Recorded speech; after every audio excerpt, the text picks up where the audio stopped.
ऐसी वीडियो रोज देखने के लिए आप मेरे वीडियो को लाइक करें, इस पे कमेंट करें और अपने दोस्तों के साथ शेयर करें। और हाँ, अगर आप इस चैनल पे नए हैं तो इसे सब्सक्राइब करना ना भूलें। अनिका ने जैसे ही उस बोतल को देखा, अनिका की नजरें जैसे उस बोतल पर जम गई। अनिका ने धीरे से वो बोतल अपने हाथ में उठाई और उस बोतल को बड़े ही गौर से देखने लगी। अनिका जिस तरह से उस बोतल को देख रही थी, उसके इस अंदाज को देखकर उसके पीछे खड़े गार्ड्स को हैरानी हो रही थी। उनको समझ नहीं आ रहा था कि आखिर अनिका क्या करने की कोशिश कर रही थी। शुरू में सबको यही लगा था कि अनिका इस जगह पर कुछ पीने के लिए आई है, पर अनिका जिस तरह से सिर्फ वाइन की बोतल को देख रही थी वो काफी हैरान कर देने वाला था। वहीं अनिका अभी भी उस वाइन की बोतल को बड़े ही ध्यान से देख रही थी। तभी अचानक से अनिका को बोतल देखकर कुछ याद आया। ये वही बोतल थी जो अनिका ने एविडेंस ट्री में देखी थी। वही शेप, वही कलर, वही ब्रांड नेम। अनिका के दिमाग में उस एविडेंस ट्रे वाली शराब की बोतल की तस्वीर अच्छी तरह से छप चुकी थी। अनिका अब पूरी तरह से कंफर्म हो गई थी कि ये वही बोतल थी जो अनिका को एविडेंस ट्रे में नजर आई थी और उस रात अपने बेडरूम में नजर आई थी। इसी के साथ अनिका को याद आया कि ये वही बोतल थी जो सागर सन्याल के शमियाने में नजर आई थी। अनिका के चेहरे को देखकर लग रहा था कि वो अब पूरी तरह से आत्मविश्वास से भर गई थी। उसकी आंखों में चमक और हैरानी दोनों ही नजर आ रही थी। साथ ही साथ अनिका अब थोड़ी कंफ्यूज भी नजर आने लगी थी। अनिका काफी हैरानी से उस बोतल को देख रही थी। तभी अनिका के ठीक पास खड़ी वेंट्रेस ने एक नजर अपने बगल में खड़े अपने सीनियर को देखा। उसका सीनियर भी अनिका को बड़े ही गौर से देख रहा था। तभी वेट्रेस ने अपने सीनियर को आंखों ही आंखों में कुछ इशारा किया। इशारा देख के सीनियर ने हाँ में सिर हिलाया। ये देख वेट्रेस के चेहरे पर मुस्कुराहट आ गई। उस वेट्रेस ने अनिका से कहा, क्या आप ये वाइन लेना पसंद करेंगी? अनिका के कानों पर उस वेट्रेस की बात तो पड़ रही थी, मगर अनिका ने उस वेट्रेस की बात का जवाब दिए बिना ही अपने हाथों में पकड़ी हुई बोतल को फिर से अपने सामने रखा। अनिका के चेहरे पर बढ़ती हुई परेशानी देखकर उस वेट्रेस ने फिर से अपने सीनियर की ओर देखा। उसका सीनियर खुद उलझन में नजर आ रहा था और मन ही मन वो सोच रहा था कि आखिर उसके मालिक की पत्नी क्या करना चाहती है। तभी उस सीनियर ने इशारा करते हुए वेट्रेस ने अनिका को वाइन सर्व करने के लिए टेबल पर पड़ी वाइन की बोतल अपने हाथों में उठाकर उससे कहा, should I serve you? Anika बस हैरान होकर अपने मन ही मन कुछ सोच रही थी। जब अनिका ने कोई जवाब नहीं दिया तब वेट्रेस ने अपनी बात आगे बढ़ाते हुए कहा, मैम वैसे एक बात कहूँ? इतना कहने के बाद उस वेट्रेस ने थोड़ा सा पॉज लिया और फिर अनिका की ओर देखकर कहा, आपकी और सर की जोड़ी सचमुच कमाल की है। सर की भी पसंद यही वाइन है और आपकी भी पसंद यही वाइन है। ऐसा तो काफी कम कपल्स के केसेज में होता है। You are really lucky. उस वेट्रेस की बात सुनकर अनिका हैरानी से उस वेट्रेस को देखने लगी।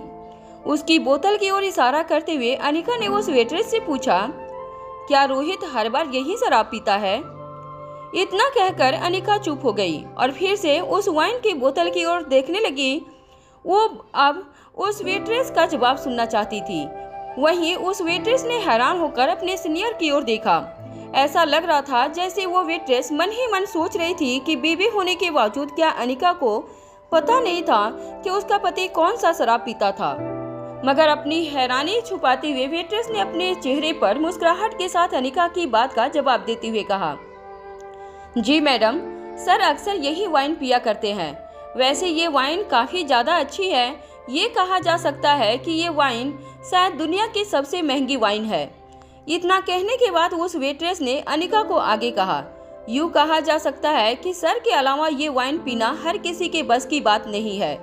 यहाँ पर फॉरेन से भी कई सारे डेलीगेट्स आते हैं। देश विदेश से काफ़ी अमीर घर के लोग यहाँ पर आकर रुकते हैं, मगर ये वाइन पीना हर किसी के बस की बात नहीं है। इतना कहने के बाद वो वेट्रेस शांत होकर मुस्कुराने लगी।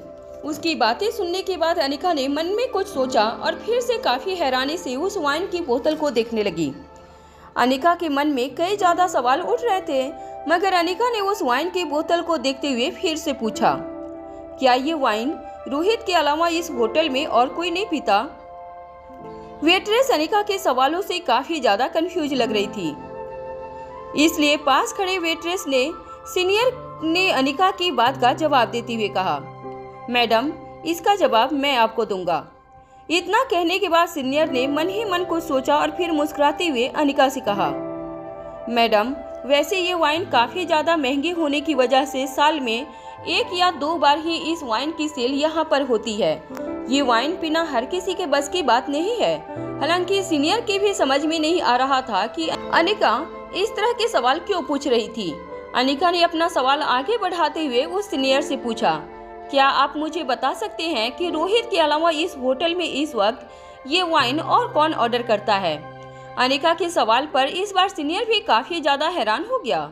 उसकी समझ में नहीं आ रहा था कि अनिका इस तरह के सवाल क्यों पूछ रही थी, मगर अनिका मालिक की बीवी थी, वो जो मर्जी चाहे पूछ सकती थी और उनका काम था अनिका की हर सवाल का जवाब देना। उस सीनियर ने अपनी नाक खुजलाते हुए अनिका से कहा, madam just give me 5 minute, I will check and tell you कि इस महीने इस वाइन की कितनी बोतल का सेल हुआ है। सीनियर काफी ज्यादा हैरान था, मगर वो काउंटर पर जाकर अपने सिस्टम में बड़ी ही ध्यान से कुछ चेक करने लगा। वहीं अनिका अब भी वाइन की बोतल को देख रही थी। उसके पीछे खड़े सिक्योरिटी गार्ड्स मन ही मन यही सोच रहे थे कि आखिर अनिका क्या करना चाहती थी, वो इस तरह से ये सारे सवाल क्यों पूछ रही थी। उनको मन ही मन ये भी लग रहा था कि कहीं इन सब के बीच में रोहित ना आ जाए। वहीं सीनियर अभी तक कंप्यूटर के सामने बैठा कुछ चेक कर रहा था। कुछ देर तक बड़े ही ध्यान से अपने सिस्टम में हर एंट्री को चेक करने के बाद वो सीनियर दोबारा लौटकर अनिका की टेबल के पास आया और अनिका के आगे झुककर बड़े ही अदब से कहने लगा, मैम वैसे तो साल भर में इस वाइन की बोतल की ज्यादा से ज्यादा 2 या 3 ऑर्डर आते हैं, मगर इस महीने इसकी 6 बोतल ऑर्डर की गई है, जिनमें से 2 सर ने मंगवाई थी कुछ दिन पहले और 2 हमारे साथ रुके एक गेस्ट ने मंगवाई थी। उस आदमी की बात खत्म होते ही अनिका ने तुरंत उस आदमी से पूछा, क्या मैं जान सकती हूँ कि किसने मंगवाई थी ये वाइन की बोतल रोहित के अलावा? अनिका की आवाज में अब एक कॉन्फिडेंस नजर आने लगा था। उसे अब एक उम्मीद दिखाई देने लगी थी। वहीं अनिका का सवाल सुनकर फिर से वो सीनियर काफी ज्यादा हैरान होकर अपने सामने खड़ी अपनी जूनियर को देखने लगा। उसकी समझ में नहीं आ रहा था कि अनिका इस तरह की तहकीकात क्यों कर रही थी, मगर फिर से अपनी कमर झुकाकर उसने अनिका से कहा, जी madam just give me 2 minutes.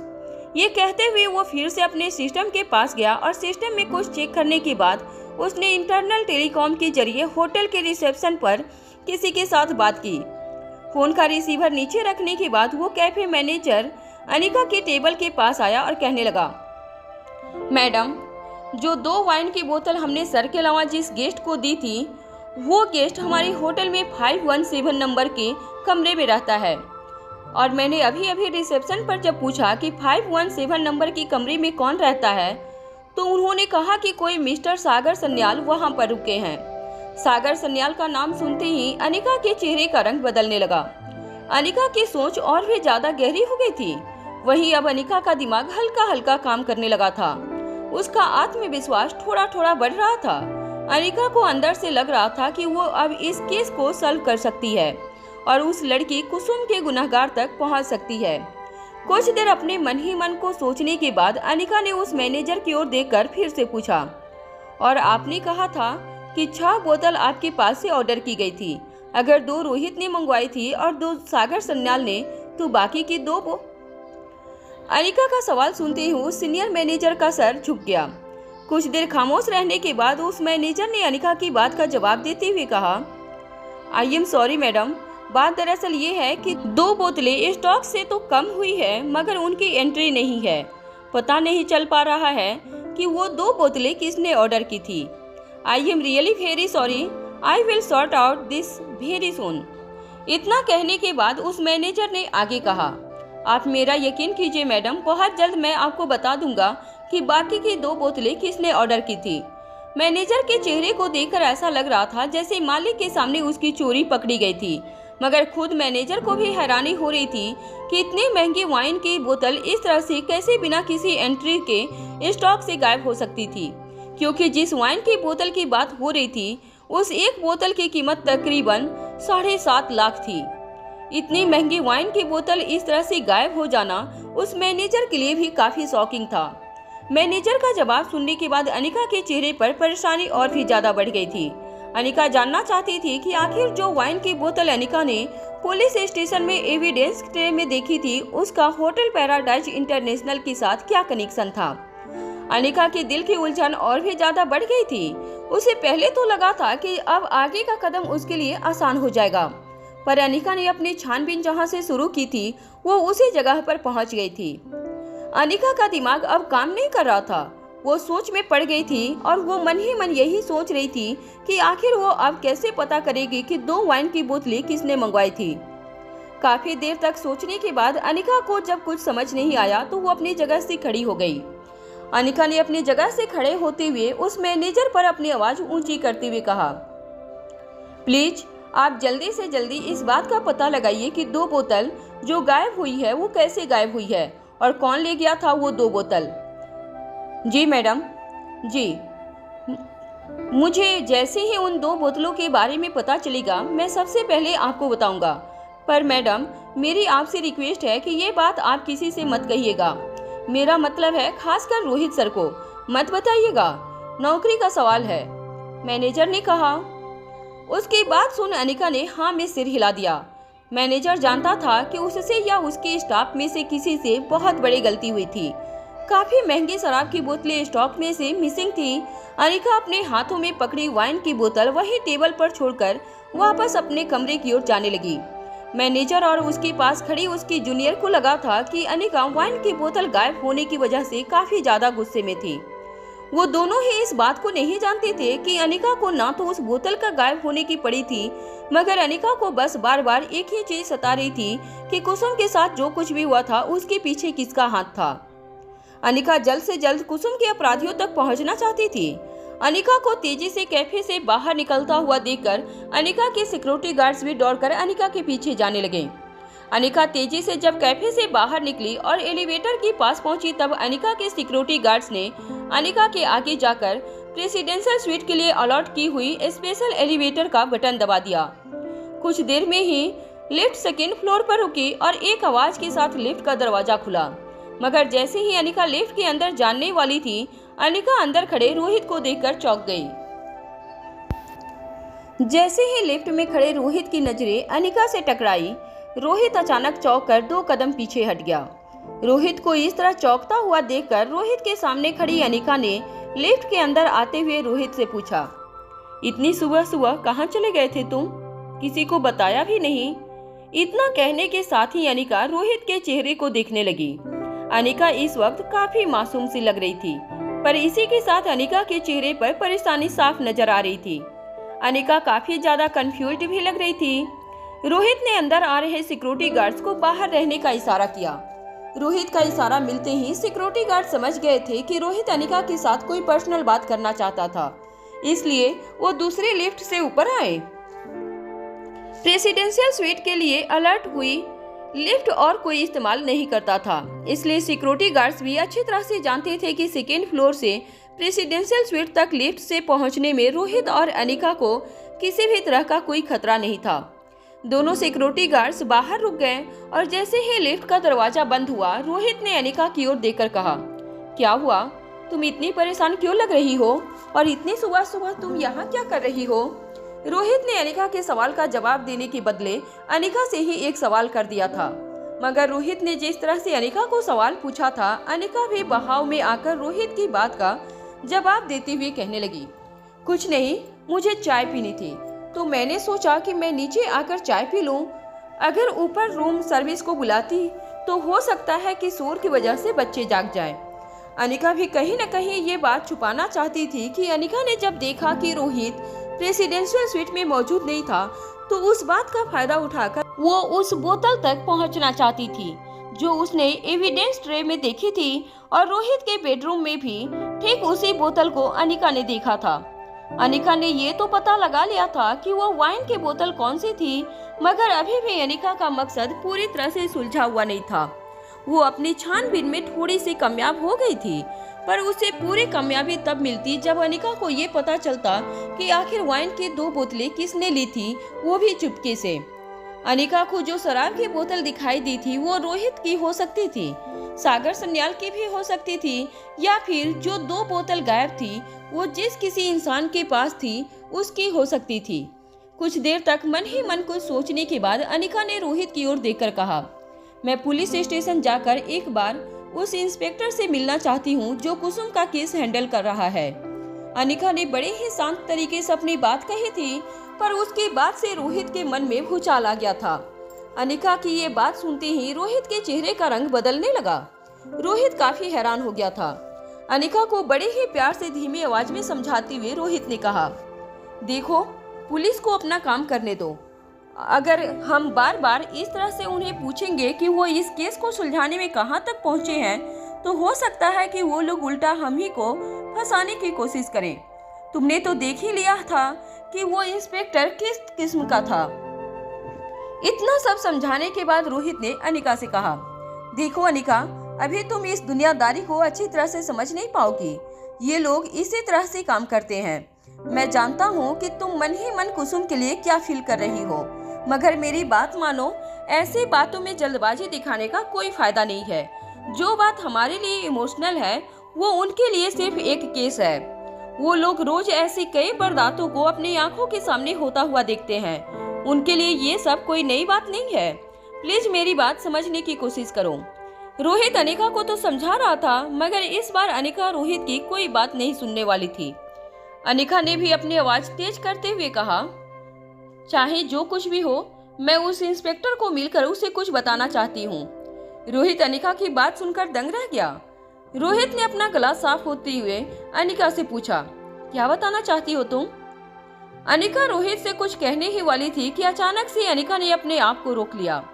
Anika ने रोहित की बात का जवाब देते हुए कहा, देखो रोहित, मेरे पास कुसुम के केस से रिलेटेड एक बहुत इंपॉर्टेंट इंफॉर्मेशन है जो मुझे लगता है कि मुझे पुलिस के साथ शेयर करनी चाहिए।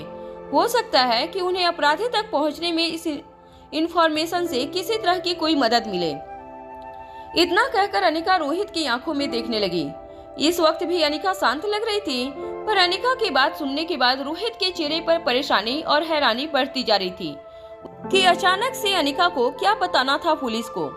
रोहित मन ही मन इसी बारे में सोच रहा था, तभी लिफ्ट होटल पैराडाइज इंटरनेशनल के टॉप फ्लोर पर पहुंची और एक साउंड के साथ लिफ्ट का दरवाजा खुला। लिफ्ट का दरवाजा खुलते ही रोहित और अनिका के सामने प्रेसिडेंशियल स्वीट के बाहर खड़े सिक्योरिटी गार्ड्स नजर आने लगे। अनिका की बात को लेकर रोहित के मन में कई सवाल चल रहे थे, मगर सबके सामने वो अनिका से वो सवाल नहीं पूछ सकता था। इसलिए रोहित ने बड़े ही प्यार से अनिका की ओर देखा और उसे लिफ्ट से बाहर आने का इशारा किया। यादाश्त खोने के बावजूद अनिका अब तक मारवा खानदान के साथ रहकर इतना तो समझ गई थी कि कुछ बातें ऐसी होती थी जो सबके सामने नहीं की जा सकती थी।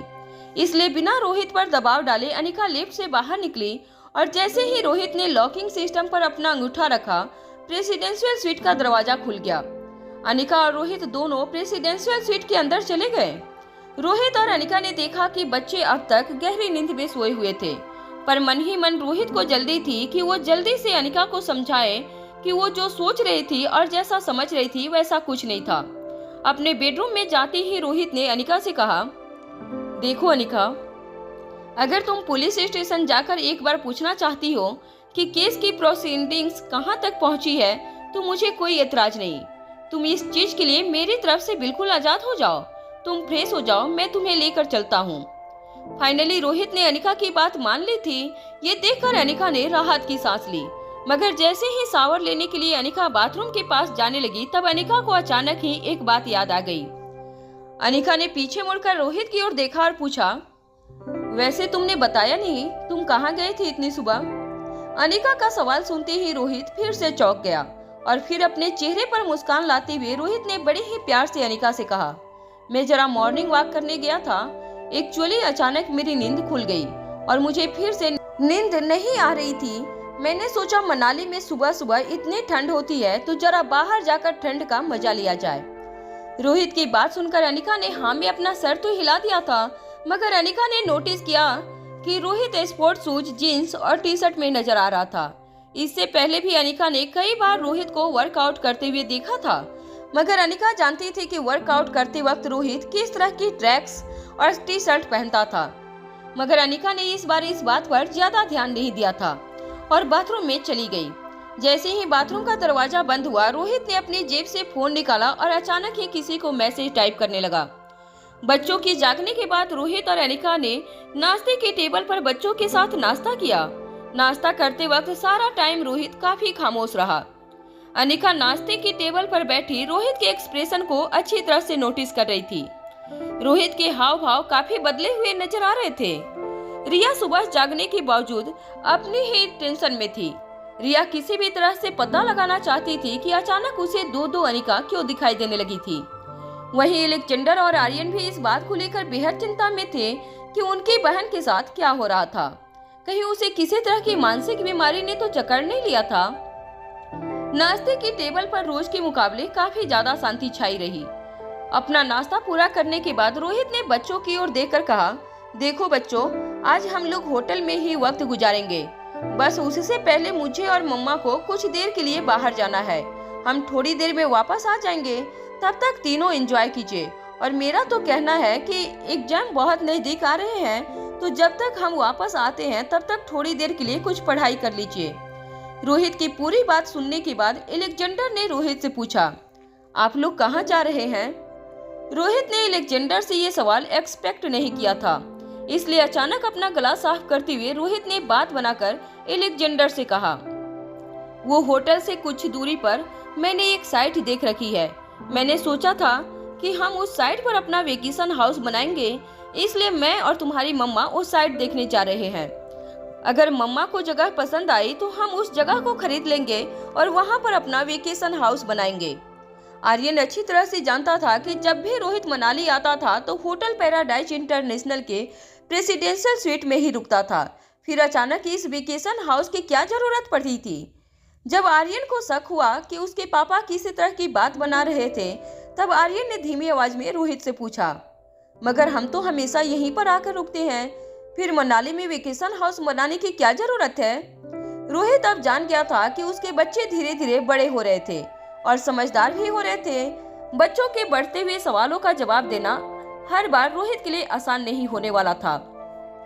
आर्यन के इस सवाल का जवाब देते हुए रोहित ने कहा, हाँ तुम्हारी बात सच है, मगर वो क्या है ना कि अब कल ही मुझे तुम्हारे सनी चाचू बता रहे थे कि साल में कुछ महीने ऐसे होते हैं जब हमारी होटल के रूम्स हेवी डिमांड में होते हैं, और अगर किसी गेस्ट ने प्रेसिडेंशियल स्वीट में पहले से बुक करवा रखा हो तो हमारे यहाँ आने के बाद उन्हें प्रेसिडेंशियल स्वीट खाली करने के लिए कहना बहुत अकवर्ड हो जाता है। एक तरह से गेस्ट इसे अपनी इंसल्ट समझते हैं, and we not want to hurt our guest, right? Business का पहला नियम है कि customer satisfaction is our only motto. Rohit अच्छी तरह से जानता था कि आर्यन बड़ा होकर मारवा ग्रुप ऑफ इंडस्ट्रीज की बागडोर संभालने वाला था, इसलिए अभी से रोहित आर्यन को बिजनेस के तौर तरीके सिखाने की कोशिश कर रहा था। आर्यन की बातों को, उसके बर्ताव को देखकर भी ऐसा लग रहा था जैसे वो रोहित के ही कदमों पर चलकर भविष्य में एक बहुत बड़ा बिजनेस टाइकून बनने की कोशिश करेगा। रोहित ने जो जवाब दिया था उस जवाब से आर्यन और एलेक्जेंडर दोनों काफी कन्विंस लग रहे थे। नाश्ता पूरा करने के बाद रोहित और अनिका ने बच्चों को गुड बाय कहा और होटल पैराडाइज इंटरनेशनल से निकल गए। कार में पुलिस स्टेशन जाते वक्त रोहित काफी परेशान नजर आ रहा था। रोहित ना तो अनिका के साथ बात कर रहा था और ना ही हमेशा की तरह चिराग मेहता को फोन पर किसी तरह की इंस्ट्रक्शन दे रहा था। अनिका काफी देर से रोहित के इस बर्ताव को नोटिस कर रही थी। कुछ ही देर में रोहित और अनिका की कार पुलिस स्टेशन आ पहुंची। अपनी कार से उतरकर रोहित और अनिका पुलिस स्टेशन के अंदर दाखिल हुए। सुबह का वक्त था और पुलिस स्टेशन में ऑफिसर्स अपनी शिफ्ट चेंज कर रहे थे। नाइट ड्यूटी के ऑफिसर घर निकलने की तैयारी कर रहे थे और डे ड्यूटी ज्वाइन करने वाले ऑफिसर एक के बाद एक पुलिस स्टेशन में दाखिल होकर एक रजिस्टर में अपनी अपनी सिग्नेचर कर रहे थे। तभी एक हवलदार ने रोहित और अनिका के पास आकर पूछा, क्या हुआ, किसका काम है आप लोगों को? अनिका ने उस हवलदार की बात का जवाब देते हुए कहा, वो कुछ दिन पहले पुरानी लकड़ी बाजार में जो केस हुआ था जिसमें से एक माँ बेटी मारे गए थे, हम उस केस के बारे में पूछने आए हैं। उस केस के बारे में सुनते ही हवलदार के चेहरे के हाव भाव बदलने लगे। कुछ देर मन ही मन सोचने के बाद हवलदार ने अनिका की ओर देखकर कहा, वो केस? अरे वो केस तो बंद हो गया मैडम, अब उस केस में आगे कोई छानबीन नहीं होगी। उस हवलदार की बात सुनकर अनिका हैरान रह गई। अनिका को हवलदार ने जब बताया कि लकड़ी बाजार में हुए हादसे वाला केस अब बंद हो गया है, तो अनिका हैरान होकर फटी हुई आंखों से रोहित को ओर देखने लगी। उसे अपने कानों पर यकीन नहीं हो रहा था। अनिका को समझ नहीं आ रहा था कि ये सब कैसे और क्यों हुआ था। उसे अब तक यही लग रहा था कि पुलिस कुसुम के गुनहगार को पकड़ने की कोशिश में जुटी हुई है, पर यहाँ आने के बाद अनिका को एक नई बात पता चली थी। रोहित ने अनिका को इस तरह से देखते हुए हवलदार से पूछा, ये क्या हुआ? अचानक केस क्यों बंद हो गया? क्या मुजरिम पकड़ा गया? इतना कहकर रोहित कभी अनिका को देखता तो कभी उस हवलदार को। रोहित को इस तरह से पूछताछ करते हुए देखकर उस हवलदार ने अपनी आवाज कड़क करते हुए कहा, आप कौन है साहब? आप दोनों को देखकर लगता तो नहीं कि आप दोनों उस माँ बेटी के कोई रिश्तेदार होंगे, फिर आप उस केस में इतनी दिलचस्पी क्यों दिखा रहे हैं? इतना कहकर वो हवलदार रोहित और अनिका को ऊपर से नीचे तक देखने लगा। दोनों के पहनावों को देखकर हवलदार समझ गया था कि रोहित और अनिका आम लोगों में से नहीं थे, पर हवलदार रोहित के बारे में अभी तक नहीं जान पाया था कि रोहित कौन था और उसका रुतबा क्या था। रोहित को भी ये बात पता चल गया था कि उस हवलदार की बातों से साफ था कि हवलदार नहीं जानता था कि उसके सामने जो आदमी खड़ा था वो इस देश का सबसे बड़ा और पावरफुल बिजनेस टाइकून रोहित मारवा था। उस हवलदार की बातों का जवाब देते हुए रोहित ने कहा, देखो, हम उस केस के हाई विटनेस हैं और हम जानना चाहते हैं कि आखिर उस केस की प्रोसीडिंग क्या हुई। अगर गुनहगार पकड़ा गया है तो हमें बताओ कौन है वो गुनहगार। रोहित की बात सुनते ही हवलदार के चेहरे पर एक बड़ी सी मुस्कान आ गई। अपना सिर खुजलाते हुए उस हवलदार ने रोहित और अनिका को पास पड़ी एक बेंच की तरफ इशारा करते हुए कहा, एक काम कीजिए, आप दोनों बैठ जाइए यहाँ पर। कुछ देर में इंस्पेक्टर साहब आएंगे जो इस केस के इंचार्ज हैं। आपको जो जानना है वही बताएंगे और वो आपको ये भी बताएंगे कि इस केस के पीछे असली गुनहगार कौन था। उस हवलदार की बात सुनकर अनिका काफी हैरान हो गई। उसकी समझ में नहीं आ रहा था कि उस हवलदार के चेहरे पर इस तरह की मुस्कान क्यों आ गई थी, और अगर गुनहगार पकड़ा गया था तो वो गुनहगार का नाम क्यों नहीं बता रहा था। मगर हवलदार अपनी बात पूरी करके तेजी से वहां से चला गया। रोहित उसे जाते हुए देख रहा था। तभी रोहित ने देखा कि अनिका के चेहरे पर हैरानी नजर आ रही थी। वो जानता था कि इस वक्त अनिका के दिमाग में कई सारे सवाल चल रहे थे। अगर इस जगह पर पुरानी अनिका रहती तो वो इस सिचुएशन को आराम से समझ जाती, पर जब से अनिका की याददाश्त खोई थी उसका देखने का सुनने का नजरिया बदल गया था। उसका दिमाग ब्लैंक हो गया था। वो नहीं जानती थी कि इन सब केस में किस तरह का खेल चलता है। रोहित ने अनिका को बेंच पर बैठने का इशारा किया और खुद भी अनिका के साथ उसी बेंच पर बैठकर इंस्पेक्टर गिरीवाल के आने का इंतजार करने लगा। पुलिस स्टेशन में काम कर रहे कुछ पुलिस ऑफिसर्स और हवलदार रोहित और अनिका को अच्छी तरह से जानते थे। रोहित और अनिका काफी देर तक पुलिस स्टेशन में बैठे इंस्पेक्टर गिरीवाल के आने का इंतजार करते रहे। लगभग आधा घंटा बीत गया था। उसके बाद इंस्पेक्टर गिरीवाल तेजी से पुलिस स्टेशन के अंदर दाखिल होते हुए रोहित के सामने हाथ जोड़कर कहने लगे, अरे साहब माफ कीजिएगा, मुझे आने में जरा देरी हो गई। अब आप पूछेंगे कि मेरी ड्यूटी ज्वाइन करने का समय तो 1 घंटे पहले का था, और कानून का पालन करने वाला आदमी अगर ड्यूटी पर लेट पहुंचेगा तो देश का कानून किस तरह से चलेगा। तो आप मुझे ये सवाल पूछिए, इससे पहले मैं ही आपको इस बात का जवाब देता हूँ। इतना कहने के बाद इंस्पेक्टर ने आराम से बताते हुए कहा, देखिए, इस देश में हर पुरुष अपनी नौकरी पर एक ही वजह से लेट होता है, वो है घर पर उसकी बीबी।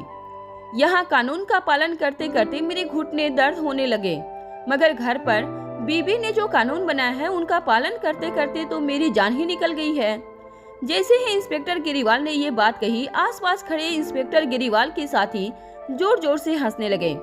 फिर अचानक इंस्पेक्टर गिरीवाल ने रोहित की ओर देखकर कहा, मगर साहब, हर एक की किस्मत हम जैसी नहीं होती।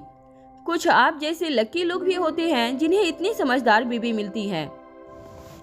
जैसे ही इंस्पेक्टर गिरीवाल ने ये बात कही, रोहित ने बड़ी तीखी नजरों से इंस्पेक्टर गिरीवाल को देखा और रोहित का रिएक्शन देखते ही इंस्पेक्टर गिरीवाल समझ गए थे कि रोहित को इंस्पेक्टर गिरीवाल की बात बिल्कुल पसंद नहीं आई थी।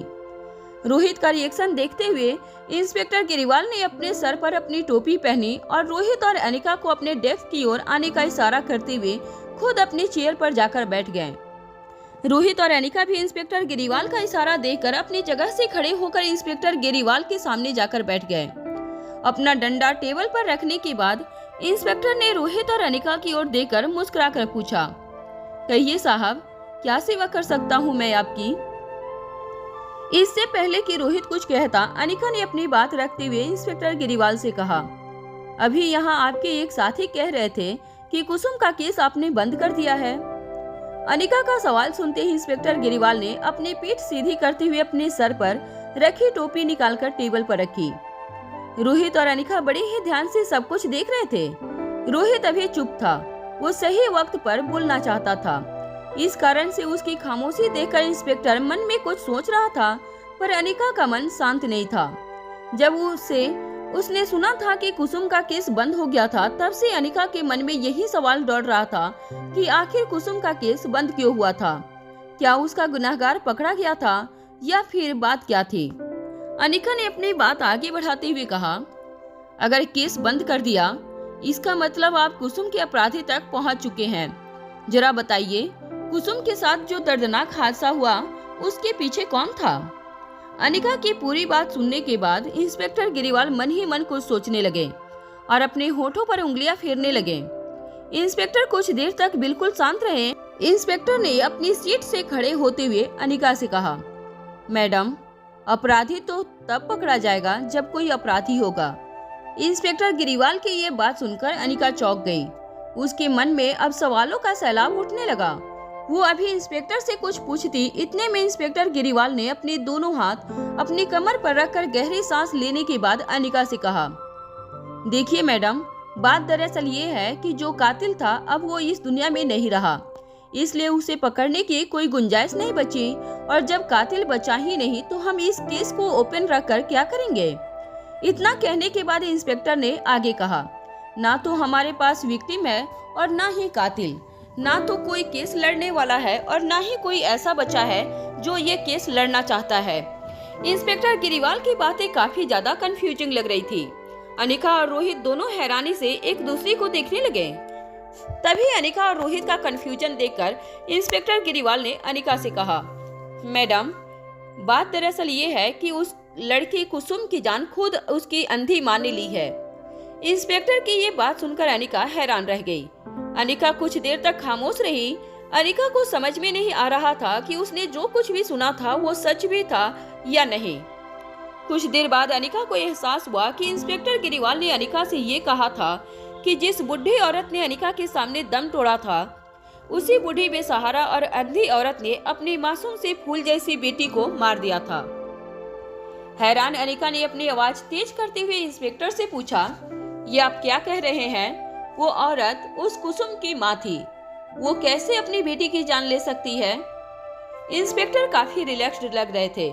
अपनी जगह पर बड़े ही आराम से बैठकर अपने दोनों हाथ अपने सिर पर रखकर इंस्पेक्टर ने अनिका से कहा, मैडम, कुछ बच्चे ऐसे होते हैं जिनके माँ बाप इतने तंग आ जाते हैं कि वो समाज में सर उठाकर चलने के लायक नहीं हो रहते। ऐसे में कुछ कमजोर दिल के माँ बाप अपनी जिंदगी खत्म कर देते हैं, मगर इस केस में तो कुछ उल्टा ही हो गया। ये कमजोर माँ ने अपनी जिंदगी खत्म करने के बदले अपनी बेटी की जिंदगी खत्म करना ही बेहतर समझा। इतना कहकर इंस्पेक्टर चुप हो गए। अनिका उन्हें बड़े ही ध्यान से देख रही थी।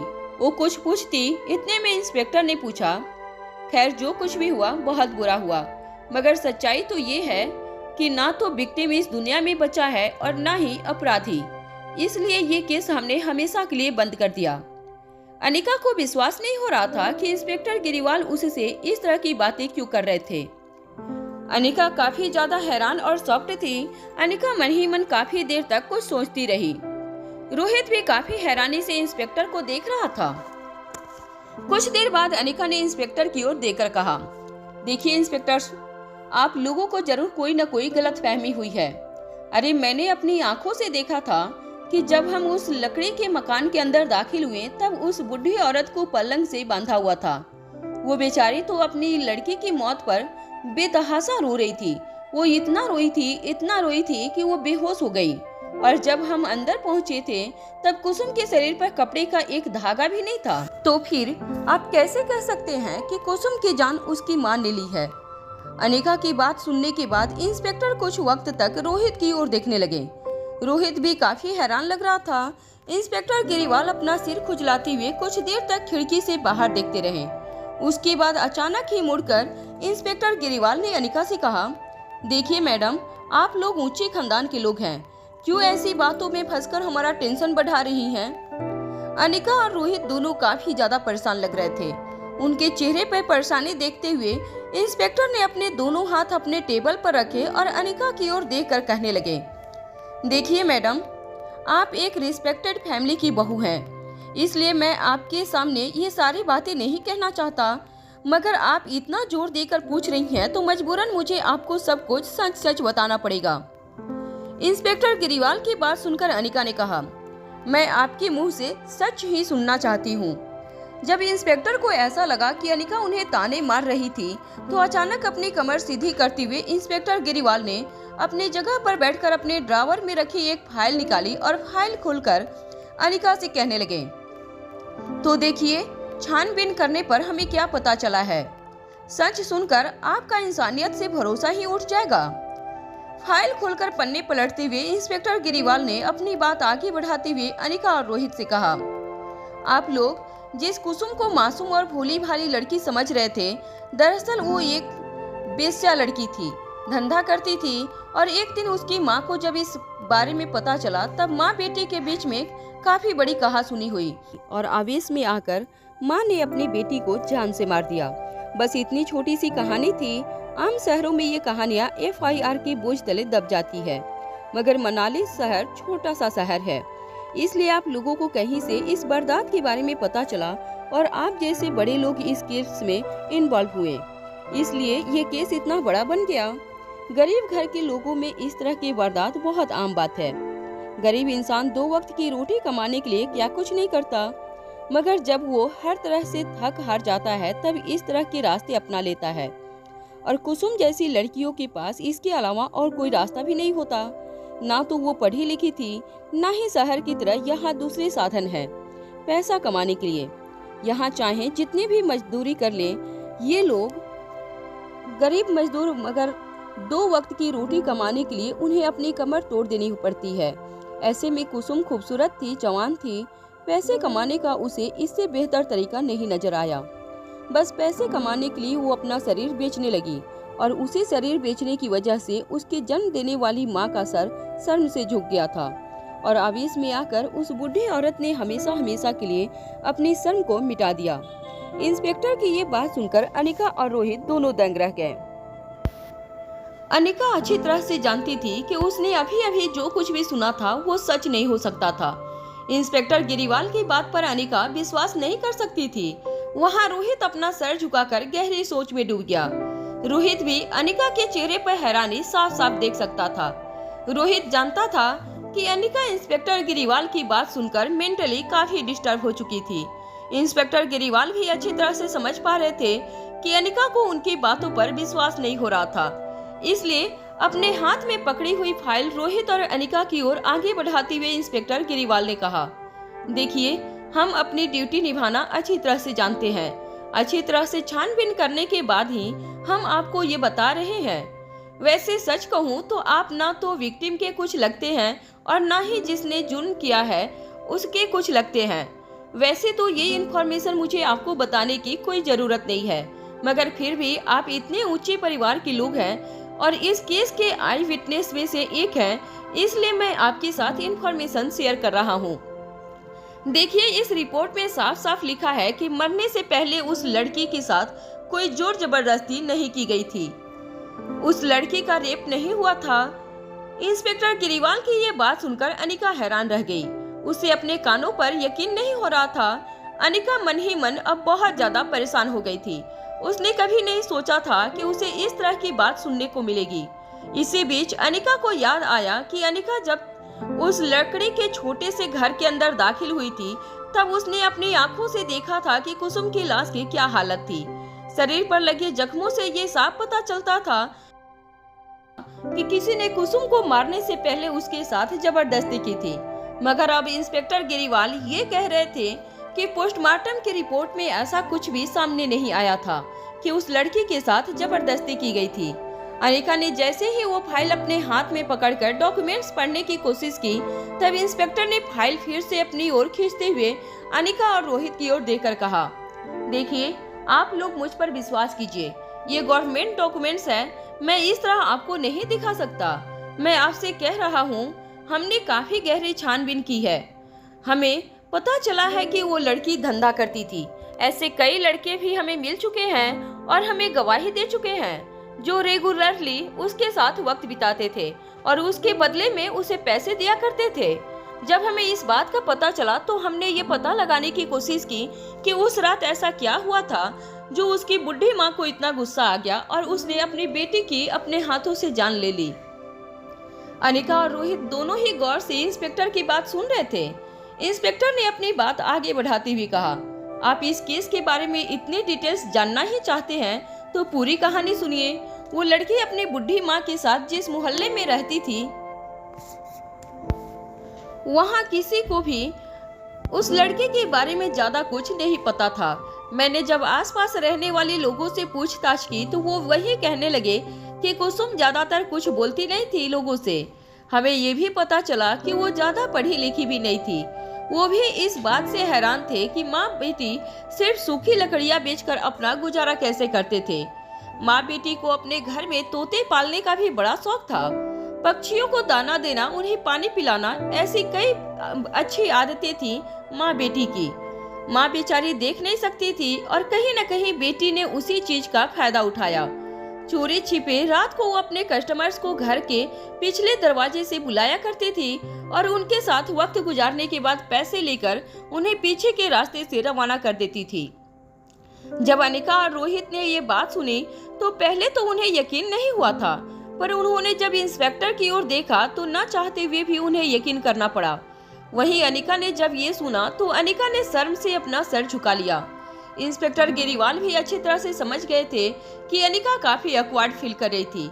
इंस्पेक्टर ने रोहित की ओर देखकर कहा, देखिए सर, मैंने पहले ही कहा था कि ऐसी बातों में यहाँ आप जैसे ऊंचे खानदान के लोगों को इन्वॉल्व नहीं होना चाहिए। मैं जानता हूँ मैडम इस वक्त क्या फील कर रही है, मगर आप ही लोगों ने जिद की, इसीलिए मुझे आपको ये सब कुछ बताना पड़ रहा है। चलिए जाने दीजिए, जो हो गया सो हो गया। हम भी ये केस बंद कर रहे हैं और आप भी इस हादसे के बारे में भूल जाइए सब कुछ। इंस्पेक्टर की बात मानते हुए रोहित ने अनिका के एक हाथ पर अपना हाथ रखा और कहा, चलो अनिका, मुझे लगता है हमें अब चलना चाहिए।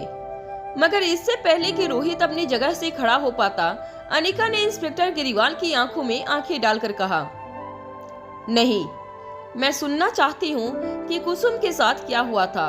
आप अपनी बात पूरी कीजिए। बताइए, क्या कहना चाहते हैं आप? मैं पूरी बात सुनकर यहाँ से जाऊंगी। इस बार अनिका की आवाज काफी ज्यादा तेज और सख्त हो गई थी। अनिका की आवाज में इस तरह की सख्ती देखते हुए इंस्पेक्टर गिरीवाल और रोहित दोनों हैरान हो गए। अनिका की आंखों से भी गुस्सा साफ साफ नजर आ रहा था। इंस्पेक्टर गिरीवाल ने एक्सपेक्ट नहीं किया था कि अनिका अचानक इस तरह का रूप धारण कर लेगी।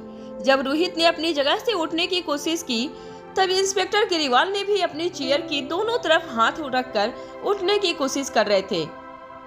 मगर अनिका की तेज और सख्त आवाज सुनकर अचानक ही वो अपनी जगह पर बैठ गए। इंस्पेक्टर गिरीवाल चौंक कर बड़ी बड़ी आंखों से अनिका की ओर देख रहे थे। तभी अनिका ने फिर से अपनी बात दोहराते हुए इंस्पेक्टर गिरीवाल से कहा, बताइए, क्या हुआ उसके बाद? इंस्पेक्टर गिरीवाल ने अपना गला साफ करते हुए रोहित की ओर देखा और फिर हड़बड़ाती हुई आवाज में आगे की कहानी शुरू की। इंस्पेक्टर गिरीवाल ने कहा, वो कुछ नहीं मैडम, बात दरअसल ये हुई कि कुछ दिनों पहले शायद उस बुढ़ी औरत को अपनी बेटी के चाल चलन पर शक होने लगा। वो काफी पूछताछ करने लगी। अपनी माँ के तानों से और रोज रोज की बहस से परेशान होकर कुसुम और उसकी माँ के बीच काफी कहासुनी होने लगी। एक रात जब कुसुम ने अपने किसी क्लाइंट को घर पर बुलाया, तब फिर से उसकी अंधी माँ को शक हो गया और उस रात कुसुम की चोरी पकड़ी गई। इतना कहने के बाद इंस्पेक्टर ने आगे कहा, उसकी माँ ने उसे रंगों हाथ पकड़ लिया जो लड़का कुसुम के साथ वक्त गुजार रहा था वो उस जगह से भाग खड़ा हुआ। माँ बेटी के बीच में काफी तू मैं हुई, यहाँ तक कि हाथापाई भी हुई। जिसके बाद कुसुम ने अपनी माँ को पलंग से बांधने की कोशिश की। वो अपनी कोशिश में आधी कामयाब हुई थी कि उसकी माँ के हाथ से एक लोहे का सरिया आ गया, जो उसने कुसुम के सर पर जोर से दे मारा और कुसुम की वहीं पर मौत हो गई। शायद माँ अंधी थी और नहीं जानती थी कि उसने जो कदम उठाया था उसकी वजह से उसकी बेटी की जान चली जाएगी। जब उसे पता चला होगा कि उसके वार की वजह से कुसुम की मौत हो गई तो बेचारे को बहुत पछतावा हुआ होगा और वो रोने लगी होगी। और इसीलिए आप लोग जब सुबह उस लकड़ी के घर के अंदर दाखिल हुए तब आप लोगों ने ये नजारा देखा। मैं अच्छी तरह से जानता हूँ कि अगर कोई इस तरह का क्राइम सीन देखे तो उसे पहले तो यही शक होगा कि बेचारी भोली भाली और मासूम बच्ची का बलात्कार करके उसे मार दिया गया था और बेबस माँ को अपनी बच्चे की लाश के सामने बांध दिया गया था। मगर देखिए, हमारे कानून में कहा जाता है कि अपनी आंखों देखी हुई चीज पर भी विश्वास नहीं करो जब तक कि सबूत नहीं मिल जाता कि तुम जो देख रहे हो वो सही है या गलत। और इस माँ बेटी के केस में भी ठीक यही हुआ। देखिए, इंसान देखकर कुछ समझता है मगर सच्चाई कुछ और होती है। मैं आप लोगों के साथ ये सारी बात शेयर करके आप लोगों को डिस्टर्ब नहीं करना चाहता था, इसीलिए मैं ये सारी बात आपको नहीं बता रहा था। आप ऊंचे खानदान के लोग हैं, कहाँ इस कीचड़ में अपना पांव रखकर अपने आप को जलील कर रहे हैं। इंस्पेक्टर की बात सुनने के बाद रोहित ने अपना सिर झुका लिया और अनिका के कंधे पर हाथ रखकर रोहित ने जैसे ही कहने वाला था कि अब हमें चलना चाहिए, अनिका ने इंस्पेक्टर गिरीवाल की ओर देखकर कहा, कीचड़ में किसने पांव रखा है ये अभी तय कहाँ हुआ है। आप जिसे सच्चाई कह रहे हैं वो एक महज नजरिया भी हो सकता है और आपने बिल्कुल ठीक कहा, जब तक सबूत नहीं मिल जाता किसी भी नजरिए को सच्चाई का नाम नहीं दिया जा सकता। अनिका की बात सुनकर इंस्पेक्टर के चेहरे पर का रंग धीरे धीरे फीका पड़ने लगा। इंस्पेक्टर गिरीवाल झूठ मूठ की हंसी हंसते हुए अनिका से कहने लगे, आप कहना क्या चाहती हैं मैडम? क्या आपको लगता है कि हमारी छानबीन में अभी भी किसी तरह की कोई कमी रह गई है? अनिका के चेहरे पर अब गुस्सा साफ नजर आ रहा था। गुस्से की वजह से अनिका की आंखें लाल होने लगी थी। अनिका ने इंस्पेक्टर गिरीवाल की बात का जवाब देते हुए कहा, छानबीन में कमी रह गई है या छानबीन हुई ही नहीं, ये अभी तय करना मुश्किल होगा जब तक इस बात का कोई सबूत नहीं मिल जाता कि छानबीन सचमुच में हुई है या नहीं। अनिका की ये बात सुनकर इंस्पेक्टर गिरीवाल हैरान होकर रोहित की ओर देखने लगे। आसपास खड़ी इंस्पेक्टर गिरीवाल के साथी भी हैरान होकर अनिका की ओर देख रहे थे। रोहित ने अनिका के कंधों पर हाथ रखकर अनिका से कहा, अनिका, मुझे लगता है अब हमें चलना चाहिए। अनिका ने अपने कंधे से रोहित का हाथ हटाते हुए इंस्पेक्टर से कहा, आपने कहा कि पिछले कुछ दिनों से माँ बेटी के बीच में काफी तू मैं हो रही थी। इंस्पेक्टर ने रोहित की ओर देखकर चौंक कर देखते हुए अनिका से कहा, हाँ मैंने कहा। अनिका ने इस पर और एक सवाल पूछते हुए कहा, तो जरा मुझे बताइए कि आपको किसने कह दिया कि पिछले कुछ दिनों से माँ बेटी के बीच में अनबन चल रही थी? क्योंकि अभी अभी कुछ देर पहले आप ही ने कहा था कि कुसुम और उसकी माँ मोहल्ले वालों से कुछ ज्यादा बात नहीं किया करते थे। फिर आपको ये बात किसने बताई कि माँ बेटी के बीच में अनबन चल रही थी? अनिका का सवाल सुनते ही इंस्पेक्टर गिरीवाल के चेहरे का रंग और भी ज्यादा फीका पड़ गया। इंस्पेक्टर गिरीवाल ने अपने दोनों हाथ एक दूसरे पर रखते हुए अनिका से कहा, अरे मैडम, मैंने कहा ना आपसे, हमने छानबीन की, पूछताछ की तो वहाँ आसपास के लोगों ने हमें बताया। अनिका ने एक और सवाल दागते हुए इंस्पेक्टर से कहा, आपने कहा कि एक लड़का उस रात कुसुम के साथ वक्त गुजारने आया था, तो क्या आप उस लड़के को यहाँ बुला सकते हैं? अनिका की ये बात सुनते ही इंस्पेक्टर गिरीवाल के होश उड़ गए। इंस्पेक्टर गिरीवाल ने रोहित की ओर देखा और अपना गला साफ करते हुए अनिका से कहा, देखिए मैडम, मैं आप लोगों की बहुत रिस्पेक्ट करता हूँ, इसलिए कुछ कह नहीं रहा। मुझे लग रहा है कि अब आप पुलिस वालों की इन्वेस्टिगेशन पर सवाल उठा रही हैं। और माफ कीजिएगा मैडम, आप एक ऑन ड्यूटी पुलिस वाले पर इस तरह से एलिगेशन नहीं लगा सकती। मैं कोई कोर्ट में नहीं बैठा हूँ और न ही आप कोई जज है जो मुझे इस तरह से उल्टे सवाल कर रही हैं। आमतौर पर सवाल पूछना पुलिस वालों का काम होता है। मैं जानता हूँ आप लोग काफी पावरफुल लोग हैं और आपके पति के पावर के बारे में तो हर कोई अच्छी तरह से जानता है। आप चाहे तो 2 मिनट में मेरा यहाँ से तबादला करवा सकते हैं, यहाँ तक कि मेरी वर्दी भी मुझसे छीन सकते हैं। ये बात मैं अच्छी तरह से जानता हूँ। इतना कहकर एक नजर इंस्पेक्टर ने रोहित की ओर देखा और फिर कहा, मगर इसका मतलब ये नहीं कि मैं आप लोगों से डर जाऊंगा। मैंने और मेरे साथियों ने जो इन्वेस्टिगेशन की है वो ही सही है और हमें मिले सबूतों के आधार पर मैं ये केस हमेशा हमेशा के लिए क्लोज कर रहा हूँ।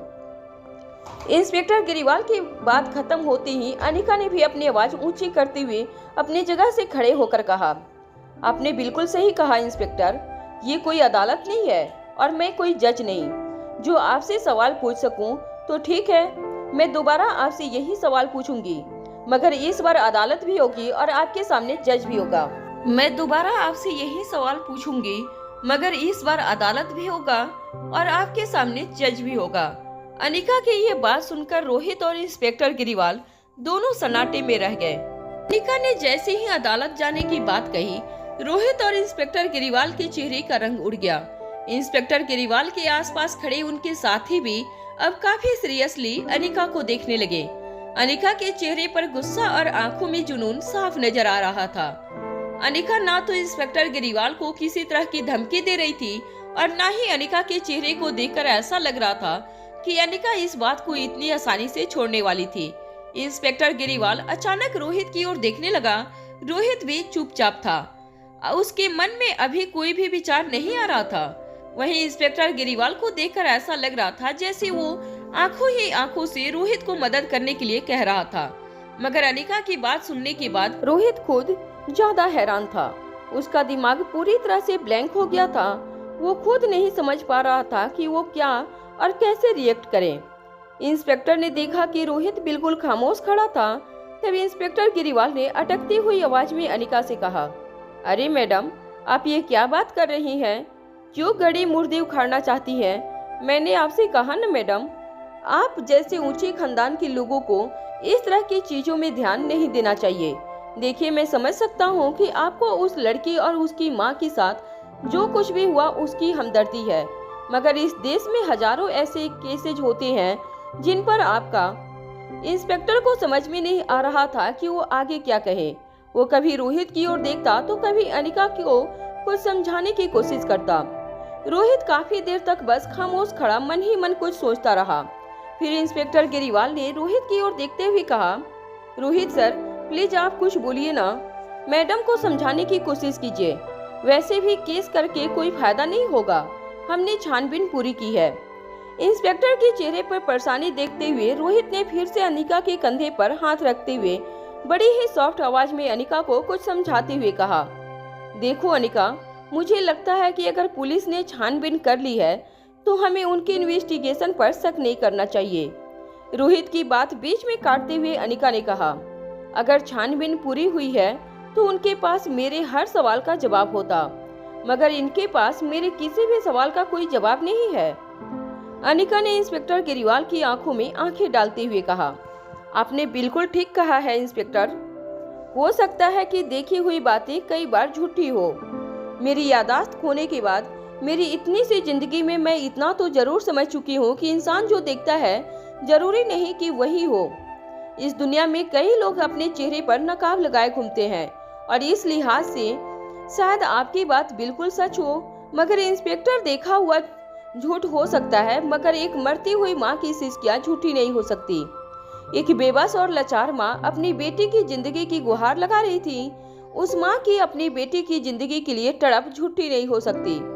इतना कहकर अनिका ने आगे कहा, मैं ये भी जानती थी कि वो बूढ़ी औरत देख नहीं सकती थी, मगर मरते वक्त भी उस औरत के चेहरे पर अपनी बेबस और लाचार बच्ची की चीखों का एहसास अच्छी तरह से देख पा रही थी। मैं वो बेबस और लाचार माँ अपनी बेटी को बचाने की कोशिश कर रही थी। मरते हुए भी उसकी बेटी की चीख पुकार की दहशत उसकी माँ के चेहरे पर साफ साफ नजर आ रही थी। छानबीन तो पूरी करनी ही होगी इंस्पेक्टर। एक मासूम फूल जैसी बच्ची के ऊपर इतना घिनौना इल्जाम लगाने से पहले हमें एक बार सबूत तो इकट्ठा करने होंगे। अनिका की इस तरह की बातें सुनकर इंस्पेक्टर गिरीवाल के माथे से ठंडा पसीना बहने लगा था। इंस्पेक्टर गिरीवाल ने रोहित की ओर देखकर अपने दोनों हाथ हवा में लहराते हुए कहा, अरे रोहित सर, ये किस तरह की बातें कर रही है मैडम? आपके ही कहने पर हमने फास्ट ट्रैक पर इस केस को सॉल्व कर दिया और अब आप लोग ही हमारे खिलाफ अदालत में जाएंगे। इंस्पेक्टर ने देखा कि सब कुछ सुनने के बावजूद रोहित खामोश अपनी जगह पर खड़ा था। कुछ देर तक जब इंस्पेक्टर गिरीवाल को कुछ नहीं सूझा, तब वो अपना सिर खुजलाते हुए अचानक अनिका से कहने लगे, देखिए मैडम, जरा सोचने की कोशिश कीजिए। जो होना था वो हो चुका है। अब गड़े मुर्दे उखाड़ने से उन दोनों की जान तो वापस नहीं आने वाली है। और जरा सोचिए, अगर आपने अदालत में फिर इस केस को चलाया तो उस बेचारी मरी हुई लड़की की कितनी बदनामी होगी। जब लोगों को पता चलेगा कि किस तरह वो लड़की गलत रास्ता चुनकर चंद पैसों के लिए अपना जिस्म बेचती थी, तो जरा सोचिए, एक मरी हुई लड़की के बारे में लोग क्या क्या नहीं सोचेंगे। कम से कम उस लड़के की आत्मा की शांति के लिए आप ऐसा मत कीजिए। जब अनिका ने इंस्पेक्टर गिरीवाल की ये बात सुनी तो अनिका ने भी अपनी आवाज तेज करते हुए कहा, उस लड़की की आत्मा की शांति के लिए ही मैं ये सब कुछ कर रही हूँ। चलिए, हो सकता है कि आपने जो भी छानबीन की वो पूरी निष्ठा से की होगी, मगर जैसे आपने ही कहा कि देखा हुआ सब कुछ सच नहीं होता, उसी तरह मैं भी आपसे कहना चाहती हूँ कि हो सकता है कि आपने जो कुछ भी देखा वो सब कुछ सच ना हो सकता है कि वो लड़की निर्दोष हो, उस पर अत्याचार हुआ हो, और जब तक सच सामने नहीं आता उस लड़की और उस बेबस माँ की आत्मा को शांति मिलना नामुमकिन है। इतना कहने के बाद अनिका ने एक पल भी गहरी सांस ली और फिर कहा, उस रात उस लकड़ी के छोटे से घर में क्या हुआ था, ये बात जानना बेहद जरूरी है। क्या आपने ये पता लगाने की कोशिश की कि उस घर में जो शराब की बोतल और सिगार के टुकड़े मिले थे वो कहाँ से आए थे? उस लड़की को या उसकी माँ को देखकर ऐसा तो नहीं लगता था कि वो इन सब चीजों का सेवन करती होगी। अनिका की ये बात सुनते ही इंस्पेक्टर गिरीवाल के होश उड़ गए। इंस्पेक्टर गिरीवाल हैरान होकर अपने आसपास खड़े साथियों को देखने लगे। उनके समझ में नहीं आ रहा था कि अनिका को ये बात कैसे पता चली थी कि उस लड़की के घर से शराब की बोतल और सिगार के टुकड़े मिले थे। इंस्पेक्टर गिरीवाल ने अटकती हुई आवाज में अनिका से कहा, मैडम, ये आप क्या कह रही हैं? शराब की बोतल, सिगार, ये सब? इससे पहले कि इंस्पेक्टर अपनी बात पूरी कर पाते, अनिका ने इंस्पेक्टर गिरीवाल से कहा, मैंने अपनी आंखों से उस दिन आपके हवलदार को एविडेंस ट्रे में शराब की बोतल और सिगार के टुकड़े लाते हुए देखा था। क्या ये बात आप जानते हैं या आपको पता भी नहीं है? अनिका ने जब ये बात कही, इंस्पेक्टर अपनी नजरें झुकाकर सोचने लगे कि उन्हें आगे क्या कहना है। जब इंस्पेक्टर गिरीवाल कुछ देर तक खामोश रहे तो अनिका ने आगे बढ़ते हुए अपनी आवाज में थोड़ी सख्ती लाते हुए इंस्पेक्टर गिरीवाल से कहा, छानबीन करनी तो हो तो पूरी तरह से करनी चाहिए। आधी अधूरी छानबीन किसी के सच को झूठ में बदल सकती है और किसी के झूठ को सच में। जैसे ही अनिका ने ये बात कही, इंस्पेक्टर ने अपनी नजरें उठाकर रोहित की ओर देखा। रोहित अभी भी खामोश खड़ा था। अचानक रोहित ने आगे आते हुए अनिका के कंधे पर हाथ रखते हुए कहा, ठीक है अनिका, हम एक काम करते हैं, इस वक्त यहाँ से चलते हैं। आगे क्या करना है इसके बारे में हम होटल चलकर फैसला करेंगे। जैसे ही अनिका ने रोहित की ये बात सुनी, अनिका ने रोहित की आंखों में आंखें डालकर कहा, फैसला तो मैं कर चुकी हूँ रोहित। जब तक उस मासूम लड़की के सच से पर्दा नहीं उठेगा, मैं मनाली से नहीं जाऊंगी। मैंने कहा ना, भले ही मैं अपनी याददाश्त खो चुकी हूँ, मगर सोचने समझने की शक्ति नहीं खोई है मैंने। जो सच्चाई आंखों से दिखाई देती है वो रिपोर्ट में दिखाई नहीं देती। जो सच्चाई मैंने उस अंधी माँ के चेहरे पर देखी थी वो झूठी नहीं हो सकती। इंस्पेक्टर गिरीवाल के माथे से ठंडा पसीना बह रहा था। रोहित ने अनिका की ओर देखकर सिर्फ हाँ में अपना सर हिलाया और अनिका को धीरे धीरे अपने साथ पुलिस स्टेशन से बाहर ले जाने लगा। इंस्पेक्टर की समझ में नहीं आ रहा था कि वो क्या करे। अचानक ही इंस्पेक्टर गिरीवाल ने अपने माथे पर अपना एक हाथ रखा और दूसरा हाथ टेबल पर पटकते हुए अपनी जगह पर बैठ गए। रोहित और अनिका जैसे ही पुलिस स्टेशन से बाहर निकले, रोहित का ड्राइवर कार से बाहर निकला और रोहित को अनिका के बैठने के लिए गाड़ी का दरवाजा खोल दिया। कार में बैठकर वापस होटल पैराडाइज इंटरनेशनल जाते हुए काफी देर तक रोहित और अनिका दोनों काफी खामोश रहे। कुछ देर बाद जब रोहित ने अपने बगल में बैठे अनिका की ओर देखा तो अनिका की आंखों से रोहित को आंसू बहते हुए नजर आए। रोहित ने अनिका को जब इस तरह देखा तो वो चौंक गया। रोहित ने धीमी आवाज में अनिका से पूछा, क्या हुआ अनिका? अनिका ने रोहित की इस बात का कोई जवाब नहीं दिया। रोहित ने दोबारा बड़ी ही सॉफ्ट आवाज में अनिका से कहा, देखो अनिका, मैं अच्छी तरह से जानता हूँ कि तुम्हारे दिल पर इस वक्त क्या गुजर रही है, मगर मुझे सिर्फ तुम्हारी चिंता है अनिका। मैं जानता हूँ उस लड़की और उसकी माँ के साथ जो कुछ भी हुआ वो बहुत बुरा हुआ, मगर इस वक्त तुम्हारी तबीयत भी ठीक नहीं है। देखो, इस वक्त तुम्हारी जो कंडीशन है उसमें अगर तुमने इतना स्ट्रेस अपने दिमाग पर डाला तो पता नहीं। इससे पहले कि रोहित की बात पूरी होती, अनिका ने रोहित से कहा, पिछले कई दिनों से मैं बस यही सोच कर अपने दिन गुजार रही हूँ कि मैं कितनी बदकिस्मत हूँ कि मैं आईने में भी एक अनजान चेहरे को देखती हूँ। मेरे आसपास जितने भी लोग हैं सबके चेहरे के लिए मैं बिल्कुल अनजान हूँ। बस कहीं न कहीं दिल को एक बात की तसल्ली थी कि जो चेहरे मेरे लिए अनजान हैं उनके लिए मैं अनजान नहीं थी, मगर पता नहीं क्यों आज मुझे ऐसा लग रहा है कि शायद ये सब कुछ एक बुरे सपने की तरह है। अचानक एक पल मेरी आंख खुलेगी और मुझे ये पता चल जाएगा कि मैं कौन हूँ। मुझे ये भी पता चल जाएगा कि मैं अब तक एक बुरा सपना देख रही थी, मगर मुझे उस पल के अब कहीं न कहीं डर भी लगने लगा है। अनिका की ये बात सुनकर रोहित हैरान हो गया। रोहित ने अनिका से पूछा, क्यों? उस पल से तुम्हें डर क्यों लग रहा है?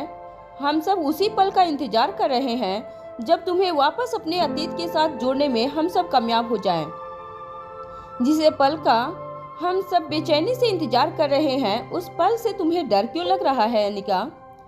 रोहित की आंखों में आंखें डालकर अनिका ने कहा, मुझे अपने आप से डर लग रहा है। अनिका की ये बात सुनकर रोहित के चेहरे का रंग उड़ गया। अनिका की आंखें पूरी तरह से लाल हो चुकी थी। आंसू बहने की वजह से अनिका की आंखें भी पहले से ज्यादा बड़ी नजर आ रही थीं। अनिका ने रोहित की आंखों में आंखें डालकर कहा, अगर दुनिया में हर तरफ इतने खतरनाक लोग हैं तो मुझे इस बात का डर है कि कहीं मैं भी उन्हीं लोगों की तरह चेहरे पर मुखौटा लिए घूम तो नहीं रही थी। अब मेरे लिए ये जानना बहुत जरूरी हो गया है कि इस दुनिया में रहने वाले लोगों की तरह मैं भी अपने चेहरे पर कोई नकाब पहनकर तो नहीं घूम रही थी। मैं अब तक इतना तो जान चुकी हूँ कि ये दुनिया दो हिस्सों में बटी हुई है। इतना कहकर अनिका ने अपने आंसुओं को पोंछते हुए कहा, एक हिस्सा वो होता है जहाँ इंसान दूसरे इंसान को इंसान समझता है, और एक हिस्सा ऐसा भी है जहाँ एक इंसान दूसरे इंसान को अपने बराबर का नहीं समझता।